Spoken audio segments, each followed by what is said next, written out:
afternoon, and thank you for coming. My name is Lieutenant Colonel Kevin Barry. I'm the Acting Superintendent of the Rhode Island State Police and Acting Director of the Department of Public Safety. Here with me today are Captain John Allen, the Executive Officer from the Department of Public Safety, Mr. Greg Scungio, the Acting Director of the Rhode Island E911 Uniform Emergency Telephone System, Ms. Pamela Zellner, Interim Executive Director of the Rhode Island Commission on the Deaf and Hard and Hearing Impaired. Today is a landmark day for Rhode Island as our E911 Center launches the long-awaited text to 911 service. This is an important addition to our E911 program. It greatly enhances public safety by giving Rhode Islanders an additional way to connect to 911. It is also another tool to help members of law enforcement and first responders assist people in emergency situations. We want to stress that calling 911 is still the preferred method of contact. It is the fastest and most efficient way to get help in an emergency. But text to 911 is a potentially life-saving service, especially for someone in a life or death situation who cannot talk safely on the phone or who cannot physically dial 911 for help. This includes victims of domestic violence and others in potentially life-threatening situations. It is also a valuable service for those who are deaf and hard of hearing and those with speech impediments. It provides an easier, more convenient way for them to contact 911 without the need for extra adaptive equipment. We have been working for several years to implement text to 911. This involved upgrading our equipment and software so we were able to receive text messages. Over the past few weeks, our telecommunicators have been trained in responding to these text messages. I am pleased to announce that, as of today, Rhode Island's text to 911 service is fully operational and available for use. I would like to thank Director Scungio and Captain Allen for their leadership and commitment in bringing this vitally important service to Rhode Island. I would now like to introduce Director Scungio for his remarks and to answer some questions. Director.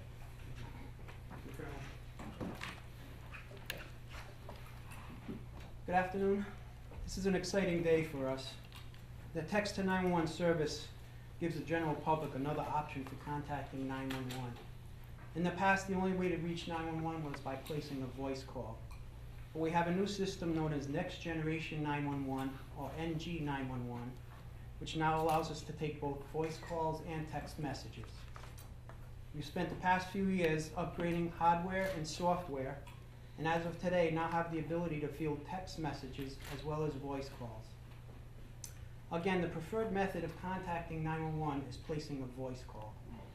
However, text to 911 provides an option for those under duress or suffering a medical episode who are not able to place a voice call. It also benefits the deaf and hard of hearing as well as those with speech impairments. It makes it easier to contact 911 without the need for special equipment or services. To send a text to 911, you use the text message feature on your mobile phone. You simply type the numbers 911 with no spaces or hyphens into the field labeled to or recipient. You provide a brief description of the emergency. Specify your exact location, including the street name and number, the city or town you're located in. And you have to keep the text message under 140 characters. Our telecommunicators will respond to your text with questions to help determine the specific nature of the emergency and the type of assistance you require. It is important to note that text to 911 option does not provide the same location tracking capabilities as a voice call. That is why it is imperative that when you text us, you give us your exact location. Telecommunicators may not be able to identify the specific location of the person who is sending the text. Once we receive your text and verify the nature of the emergency and the person's location, we will call the appropriate police, fire, or rescue agency and provide the information so they can respond. There are a few limitations that I want to speak of. Again, the text messages must be no more than 140 characters. Anything longer will get cut off. Don't use abbreviations or slang in your text to 911. Do not include videos, photos, or emoticons. The system will not recognize these. It is solely designed for text messages only. And it also may take longer to process a text message than a voice call. The telecommunicator must receive the text, enter the information into the computer system, respond to the text, and repeat this procedure for any follow-up text messages. That is why we encourage everybody, call if you can, text if you can't. Thank you.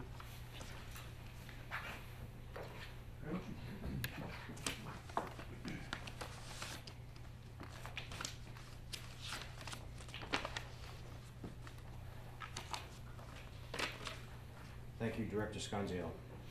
I would like now to introduce Ms. Zellner to offer some remarks. Ms. Zellner.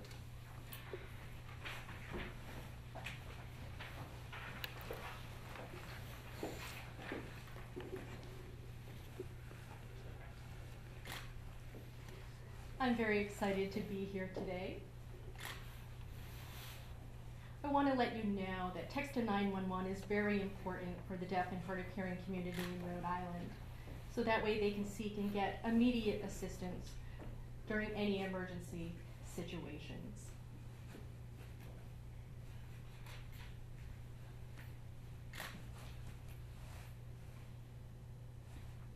Going forward, the Rhode Island Commission on the Deaf and Hard of Hearing will work closely with E911 to provide outreach and education about text to 911 to the deaf and hard of hearing community in Rhode Island. I want to thank you for having my agency be a part of this very important announcement. And I can't stress enough how important this is for the deaf and hard of hearing community in Rhode Island. Thank you.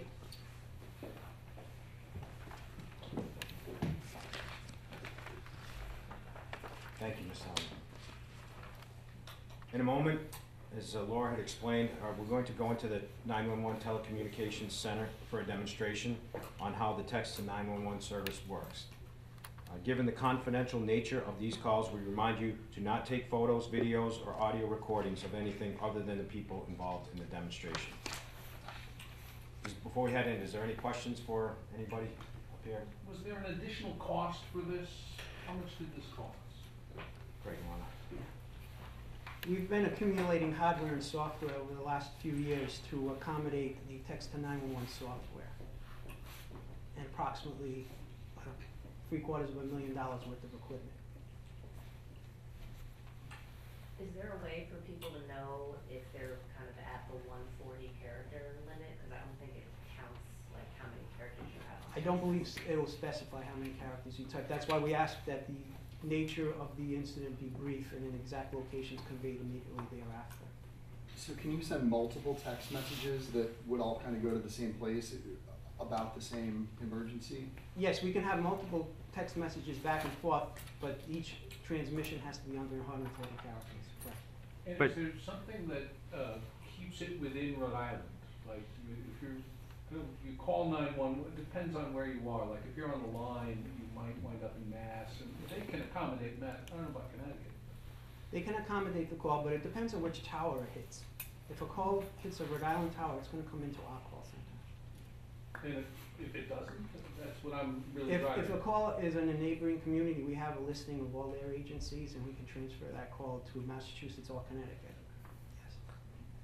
If someone were to send a text message, let's say in Spanish and Portuguese, is that something that could be helped as well, or no?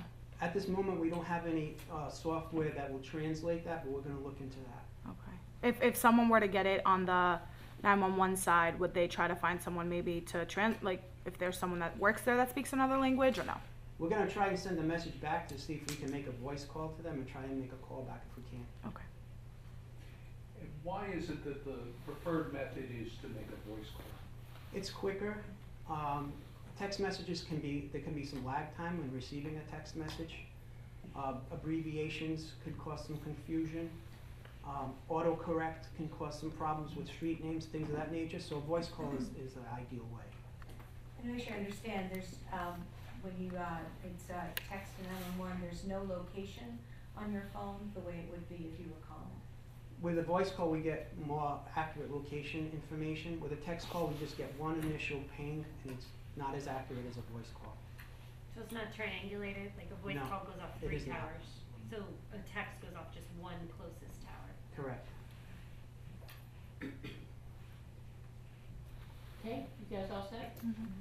Why don't we give you a couple minutes just to break down the equipment, because you know the cameras